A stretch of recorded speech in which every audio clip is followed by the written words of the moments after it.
Hello, welcome to the Shepherd's Rest Doc Talk. This is episode 192A. I'm Cam. This is Plant. Because Julie's not here, she's on vacation. I'm missing her dearly. We can look forward to her joining us next week. This week's Torah portion, we will be looking at Numbers 8:1 to 12:16. If you'd like to see previous years, that would be Doc Talk 49A and B. 98 A and B, and 144 no A and B. I thought this week we would jump into the end of the Torah portion. I think if you read or listen to some of the previous ones, we cover several different topics. I'd like to go to Numbers 12, verse 10. And the cloud turned away from above the tent, and look, Miriam was leprous, as white as snow. And Aaron turned toward Miriam, and look, a leper, he says. And Aaron said to Moses, "Oh, my master, please do not hold against us the sin in which we have done foolishly, in which we have sinned. Please do not let her be as one dead when coming out of its mother's womb, with our flesh half consumed." I find it interesting that as Aaron is repenting for the two of them, that he uses our flesh. In other words, he's feeling this just as much as his sister. Well, I don't know. I think it's probably like your parents spank you, like, this hurts me as much as you. It does hurt, but in a different way. Like, they're not really, their butt's not hurting and stinging, it's hurting them inside. I think this is kind of the same idea. While Miriam is stinging, Aaron is stinging in the heart, right? He's not having the same sensation of whatever that feels like, or looking down and seeing that your skin is snow white. So he's repenting, and it's their flesh. You know, we've got the trio thing going on with Moses and Aaron and Miriam. They all three have been vital parts of helping to bring Israel out. I mean, Miriam's role actually started when Moses was but a baby, right? I mean, she watched out and got the daughter of Pharaoh to come and help. So she's been a vital part. Exodus 15, she's singing. She leads all the women to sing as well, right? The same song that Moses was singing. So we know that she is a prophetess. She is definitely one who has a leadership role.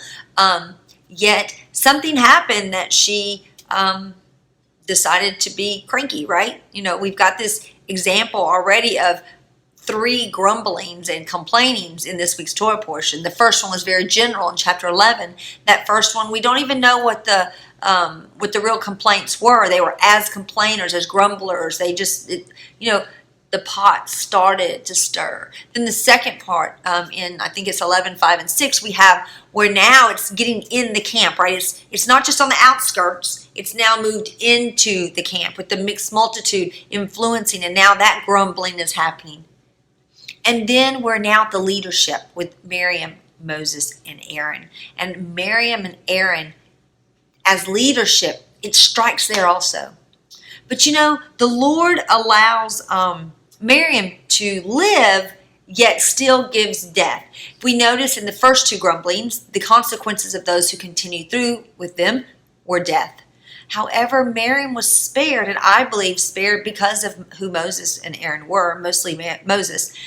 So while she was given death, which was the consumption of her skin through leprosy, and we know that leprosy is considered death,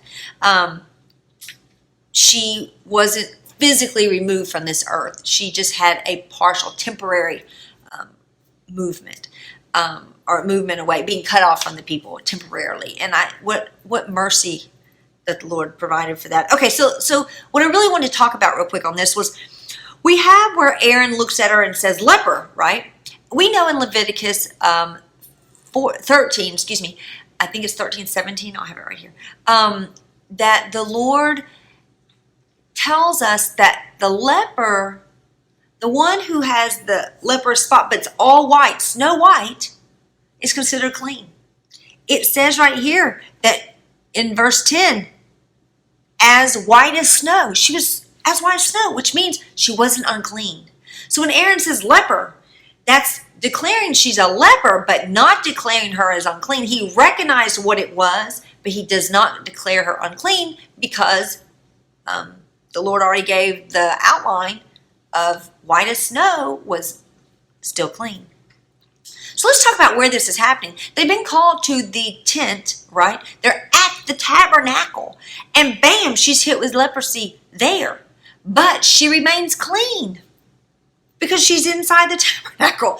Or she's not inside the tabernacle, but she's at the tabernacle, right? At the courtyard. And I don't know, I don't know if she's at the courtyard tent or at the tent of meeting. I'm assuming she's actually inside the courtyard at the tent of the tabernacle where you would go into the holy place. That's where, if I'm understanding this correctly, that's where she is. So bam, she's hit with leprosy right there. Well, as a leper, she would have contaminated the house, right?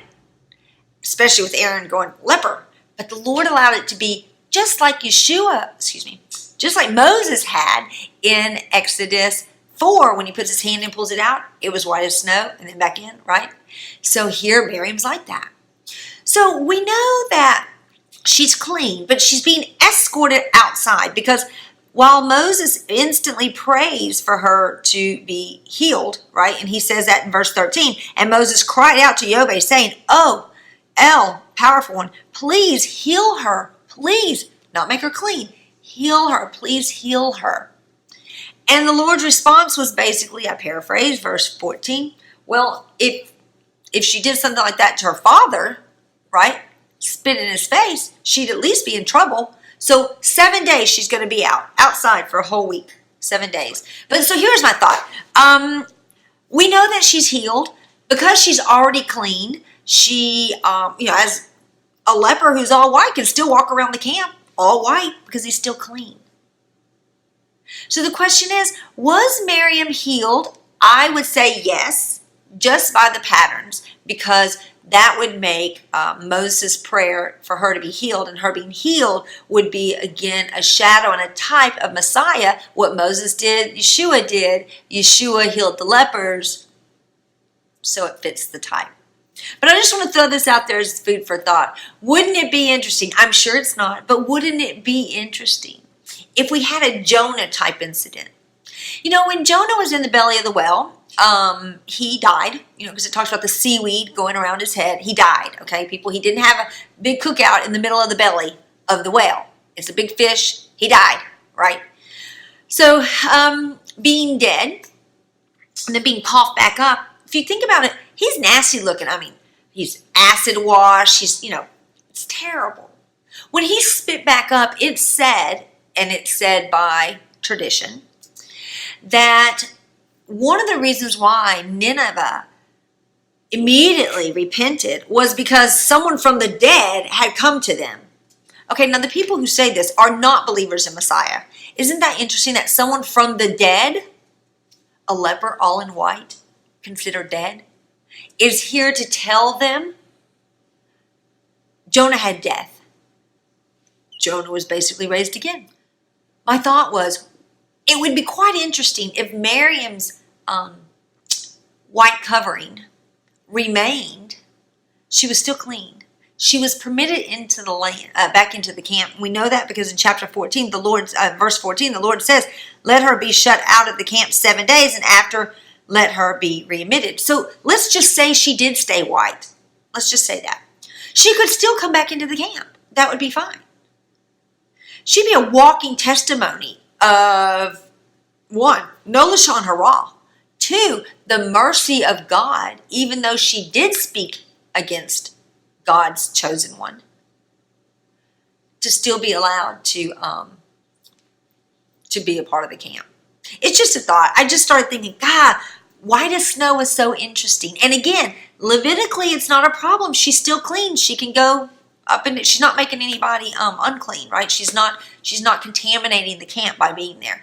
Again, we don't really know whether she was or wasn't. I'm assuming she was completely clean. Another reason why I assume that too is if you think about it, we have no documentation that Miriam was married, though you will see people who say, and I've even suggested that maybe she's married to, I think it's her. Here's my thing. We have no scriptural evidence that she's married. That being the case, that would put her living inside the Levitical camp at the door of the tabernacle, which makes sense to me for chapter 12, verse 4, where it says, "And suddenly the Lord said to Moses and Aaron and Miriam, 'You 3 come out to the tent of appointment.'" So if they're camped at the door, you guys come here. Versus just a thought, if she's unwed, then she is literally living in the same camp as her two brothers because she is of that family with Moses and Aaron. Again, that's if she's not married. And I don't know, just food for thought, something to think about. Okay, I want to try to get through this quickly. I know time is running short. I want to still try to keep it around 15 minutes. So let's go real quick to Numbers 8, 23 to 26. And I'm not going to read the whole thing. I'm just going to hit on verse 24 that tells us, it says, this applies to the Levites from 25 years old and above. So we've already had several scriptures that have told us for Levites that you're counting them in service from age 30 to 50. But here we have 25. There's been a lot of speculation. One is that there's an apprenticeship. I'm for that one. I mean, it makes perfect sense because you're not going to just have them coming in like, okay, here you go, do your job. And we already know that those 50 and older are teaching. We know that from, where do we know that from? We know it from Deuteronomy, and we also know it from just a little bit further down in 26 of this chapter 8.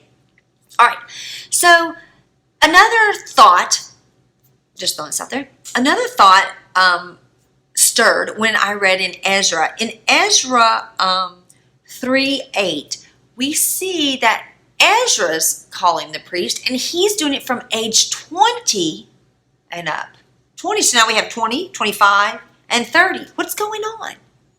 So while I'm still all for an apprenticeship idea, I'm wondering if there's not a little bit more going on with the 25 and the age 20. Here's why. Ezra is coming in after Babylon, and they're going back. You've got the Israelites and the priests and the Levites going back to Jerusalem to rebuild the tabernacle. So it's kind of a shortage of people, you know. And remember, they're responsible. The Levites are responsible for taking care of maintaining. They're like the groundskeepers, right? So they're also responsible for building. They're very much involved in the building aspect. Here we have the inauguration of the Levites coming in to work. Again, it's the beginning. It's the ground setting for the Levites. So that makes me wonder if it's possible that the age 20 and 25 are only mentioned in these two places because that I'm aware of. Because it has to do with the beginning, kind of like when there's a shortage, so you bring in some of the younger, but then after that, you stick with the 30 to 50. But if you only have this many 30 to 50, but you need this many working, then you can bring in those 20 to 30 to accommodate in order for them to be taught and also able to build. This is what happened with Ezra. Here, again, it's establishing the tabernacle is done, but there's a lot of gathering wood, cutting fire. I mean, there's a whole lot of things that haven't been established yet, that there's going to be more work. I guess in the initial part, there's more work done until it gets into routine. Then it goes back to the 30 to 50. Anyway, just thought I would throw that out there as another possible thought on why there is an age differential seen here. Okay, the last thing I want to bring up is in chapter 10, and it has to do with the marching orders. I found this amazing. Okay, and hopefully you'll think it's cool too. So we have the camp set up, right? We have the tabernacle in the middle. We have the Levitical camps around it, and then we have the tribal camps around that. The marching order here, we finally get to see how the Levitical camp and the tribal camp work together in traveling in what order. We have Moses and the first Levitical camp that's on the east side. They move out first, right? They've got the ark with them. Then behind them comes Judah, all right, the tribe of Judah. So we have the east side and then the east side. And by tribe of Judah, let's say the whole camp, okay? So that's got Judah, Issachar, and Zebulun, okay? So then they go out. All right. So then the next camp is over here. It's on the north side. The north side and the west side of the Levitical camps move like this, okay? So they move. They're moving counterclockwise. But when you read what's happening with the tribal, they're moving clockwise. So you have first, it's Judah, right? Then you go under south. Who's that? South is the, who is that? Reuben, the camp of Reuben. Then they move out. So then you've got this. And then you have the west side. Then they move out. And then Dan moves out. Do you see? We've got two circles. We have one moving counterclockwise and one moving clockwise. And I think you see it opposite than I see it. I think you should see it the way I said it. That's what I'm trying to do. Anyway, the point is they're moving opposite directions within the same circle with the center as the tabernacle. All of a sudden, I thought of the wheels in Ezekiel. The wheels. That's the spiritual. It's the movement of the spiritual. And it talks about in Ezekiel, it's a wheel moving within a wheel. That's what Ezekiel sees. A wheel moving within a wheel. It's exactly how the Lord has the camp march out. I love this. So when in chapter 10, they recognize the call and they move according to the plan in which the Lord has them set up, is it still, even in the movement, representing the shadow of the heavenlies? We already have the tabernacle. It's a shadow of the heavenlies. We have the way the camps are set up around it, the shadow of the heavenlies. Why not in movement? Why can't that also be a shadow of the heavenlies? By representing in a linear fashion the way the wheels of Ezekiel move. Just something to think about. I tell you, I had so much fun with that. Anyhow, I hope you guys have a fantastic week. Thank you so much for joining us. I do ask that if you enjoy this, share it. Get it out there. Let people see it so it can make them think more about the scriptures and being able to put all the pieces together, because this scripture, the Bible, is not just chapter for chapter.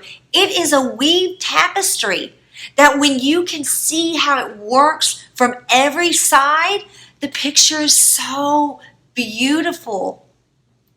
I just don't want us to miss it. And as we study the Word, we'll get to see better and better the beauty of that tapestry and the way the Lord defines himself, not the way the world does. So thanks again for joining us. Me and Mr. Plant. Have a fantastic week. Shalom.